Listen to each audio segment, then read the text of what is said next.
Sejam muito bem-vindos a mais um episódio do podcast A Palavra do Evangelho. E no episódio de hoje eu vou estar conversando com vocês a respeito de uma passagem que se encontra lá em Romanos, no capítulo 12. Então vamos começar. Romanos 12, do verso 4 ao 5, vai dizer assim. Eu vou ler na NVI. Como cada um de nós tem um corpo com muitos membros, e esses membros não têm todos a mesma função.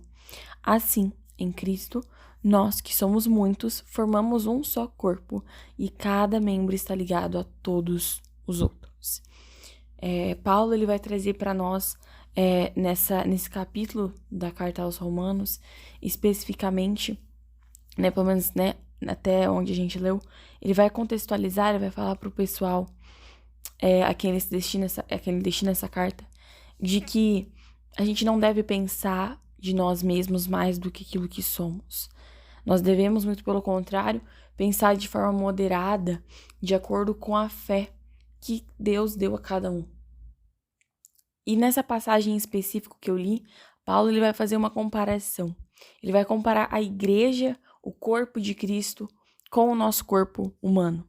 Ele vai dizer que assim como nós temos vários membros, nós temos mão, pés, cabelo, a gente tem olhos, nariz, e se a gente for ir mais a fundo, a gente vai ver que a gente tem hemácias, a gente tem várias e várias coisas que fazem parte da fisiologia do nosso corpo, da nossa biologia, e ele vai comparar e dizer que assim como os membros do nosso corpo, eles não têm todos a mesma função, então, como a função do pé é de locomoção, o nariz não tem uma função de locomoção, ele é diferente do pé. Então ele vai trazer essa relação e ele vai comparar com a igreja, dizendo que assim como no nosso corpo, os nossos membros têm diversas funções. Na igreja, no corpo de Cristo, isso ocorre da mesma forma. Nós somos muitos, nós somos, inúmeros aí pela face da terra, mas apesar de sermos muitos, nós somos um só corpo, com variadas funções. Cada um tem um dom, cada um tem um ministério, cada um tem uma graça diferente, digamos assim, É a mesma graça de Deus derramada sobre todos, obviamente, mas Deus dá um dom específico a cada um, e isso é o que nos torna igreja. E é sobre isso que eu gostaria de conversar com vocês hoje. Que a gente nunca venha se esquecer, por mais diferente, por mais as variadas funções que nós possamos exercer no corpo de Cristo, o nosso ponto em comum, digamos assim, é Cristo. Ele é o que torna uma simples multidão de pessoas, um só corpo, membros uns dos outros, uma família. E aí a gente consegue compreender e entender que a pluralidade ela se faz necessária no reino de Deus. E ainda eu vou além de que o corpo de Cristo, de que a igreja, ela é formada por pessoas pecadoras. Sabe? Eu vou adentrar nisso mais a fundo, mais à frente, mas que a gente não venha se esquecer disso. A gente precisa ter uma pluralidade. Imagina se somente existissem pessoas que soubessem tocar saxofone. Não entende? Quem que iria tocar um violino, uma bateria, um teclado, sabe? Então, e isso eu tô puxando agora para um ministério em específico, mas imagina se só tivéssemos pregadores. Entende? Então, a pluralidade no reino é o que nos torna corpo de Cristo. É o que nos une. Paulo vai nos dizer que através da unidade, que através do exercício dos dons e ministérios que Cristo nos deu, nós nos tornamos a multiforme sabedoria de Deus. Eu vou ler isso lá para vocês, está em Efésios 3:10. Diz assim, na verdade eu vou ler do 8 ao 10 para que vocês consigam compreender. Diz assim, embora eu seja o menor dos menores de todos os santos, isso é Paulo quem está dizendo, foi-me dada esta graça de anunciar aos gentios as insondáveis riquezas de Cristo e esclarecer a todos a administração deste ministério que durante épocas foi mantido oculto em Deus, que criou todas as coisas. A intenção dessa graça era que agora, por meio da igreja, a multiforme sabedoria de Deus se tornasse conhecida dos poderes e das autoridades nas regiões celestiais. Então, Paulo nos explicita aqui que a igreja é quem torna visível, é quem torna conhecida aos poderes e às autoridades nas regiões celestiais a multiforme sabedoria de Deus. E eu amo isso. E é incrível de pensar como que Deus, ele nos permite, né? O Criador dos céus e da terra, o Criador de todas as coisas, ele nos permite, por sua graça, infinita misericórdia, ele nos permite fazer parte do reino dele, sabe? E a gente poder ver essa pluralidade é algo sensacional, sabe? E voltando àquilo que eu disse, né, de que a igreja ela é formada por pecadores, é isso, pecadores perdoados por Deus e que buscam a santificação diariamente, que não tem prazer no pecado, não tem prazer em errar o alvo. Não, se a gente erra o alvo, a gente errou com a intenção de ter acertado. A gente não tem prazer no pecado. Mas é através de pessoas assim, de pecadores perdoados por Deus, pecadores que foram transformados pelo Evangelho, que tiveram a sua mentalidade, o seu comportamento transformado. Através de pessoas assim, Deus manifesta o seu poder, a sua vontade na terra. E quantas vezes nós somos tentados a nos afastar da igreja, nos afastar dos nossos irmãos e irmãs em Cristo, justamente por causa disso. Porque a gente sabe que na igreja a gente não vai encontrar pessoas completamente saudáveis, digamos assim. Sabe? Igreja é lugar de pessoas feridas, que estão sendo curadas e que através de suas vidas também se permitem ser usadas por Deus para curar e trazer restauração a outras vidas. Entende? E através dessas pessoas, através de pecadores alcançados por Deus, Deus trabalha nesse mundo. Deus move a igreja. Deus salva vidas. Então, que a gente não venha ser levado pelo errôneo pensamento, que a gente não venha deixar de congregar simplesmente porque um comportamento de uma pessoa não nos agradou ou nos machucou.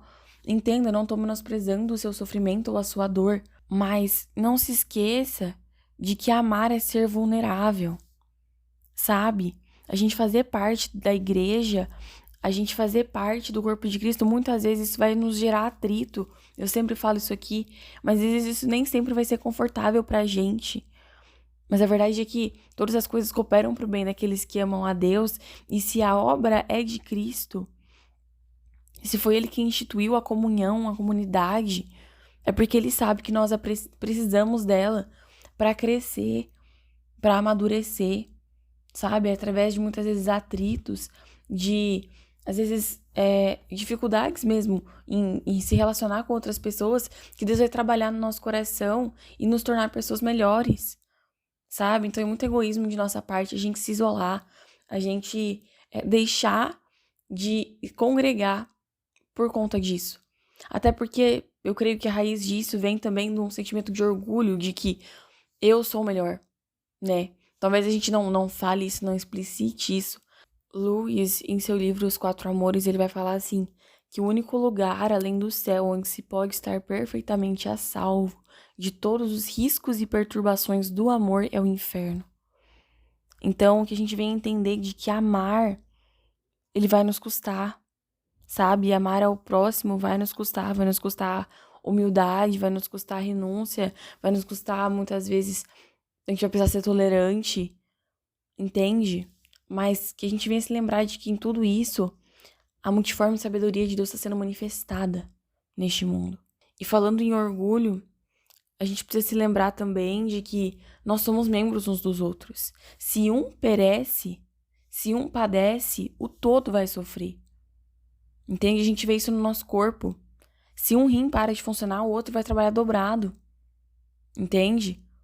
Então, eu achei muito interessante como que Paulo ele traz essa comparação que faz muito sentido e que é muito real. Sabe, a gente precisa parar de viver dentro da igreja com uma mentalidade individualista. Como se a salvação fosse para ser buscada e desenvolvida de forma solitária. Não é. Sabe? Não que a salvação seja conjunta, ela não é. A salvação realmente é individual, é só você e Deus. Mas o desenvolvimento da salvação, esse amadurecimento, esse processo de santificação, ele precisa ser vivido em comunidade, em unidade. Em João, no capítulo 17, no versículo 21, Cristo, em sua oração, ele vai dizer assim, para que todos sejam um, Pai, como tu estás em mim e eu estou em ti, que eles também estejam em nós, para que o mundo creia que tu me enviaste. Então aqui, Cristo está pedindo ao Senhor, a Deus, para aqueles que ainda seriam alcançados pela graça de Deus, para que nós nos tornássemos uma só mentalidade, um só corpo, um só propósito, um só objetivo, e que essa unidade se desse e não há como se dar sem Cristo. Então, através da nossa unidade, através da nossa comunhão com Deus, nós podemos e devemos ter unidade com o outro, com o meu irmão que está ao meu lado. Então, a minha oração é para que essa ideia individualista de, não é problema meu, tipo, deixa pra lá, sabe? Não é problema meu, então assim, né, o que eu posso fazer?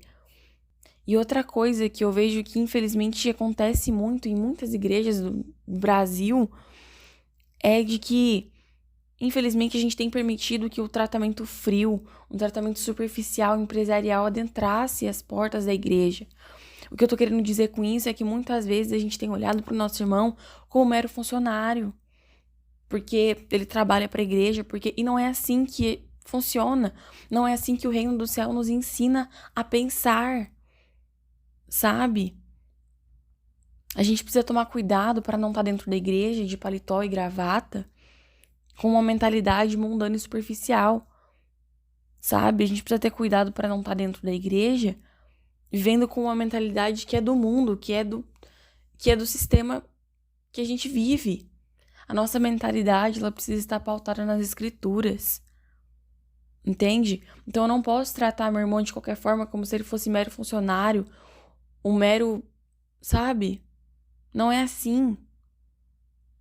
Eu preciso entender que se ele é meu irmão, doeu nele, dói em mim.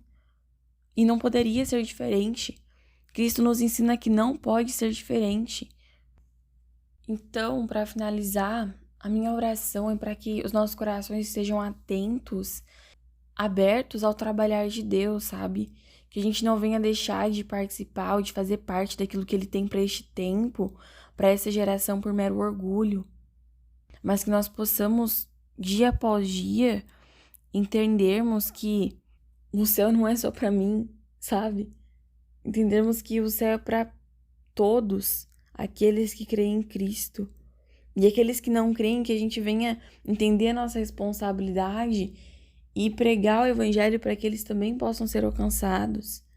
Também passem a fazer parte do corpo de Cristo, sabe? Que a nossa mentalidade ela não esteja focada naquilo que a gente tem ou naquilo que a gente aparenta ser, mas que a gente tenha um coração genuíno, um coração sincero, íntegro diante do Senhor. Que a gente viva aquilo que a gente prega. Que a gente viva aquilo que a gente acredita, sabe? E que a gente possa, através da sua graça e da sua misericórdia, tornar, onde quer que nós estejamos, em comunidade, visível a sabedoria, a multiforme sabedoria do Senhor. Que a gente não venha deixar que o orgulho, que a amargura, que aquilo que antes nos feriu, nos impeça de viver aquilo que Deus tem para nós. Eu espero que esse episódio tenha falado do seu coração. Não se esquece de checar aqui na descrição, eu sempre deixo alguns episódios relacionados a esse tema, ou nosso Instagram. E era isso que eu tinha para compartilhar com vocês essa semana. E eu te encontro no próximo episódio. Até lá!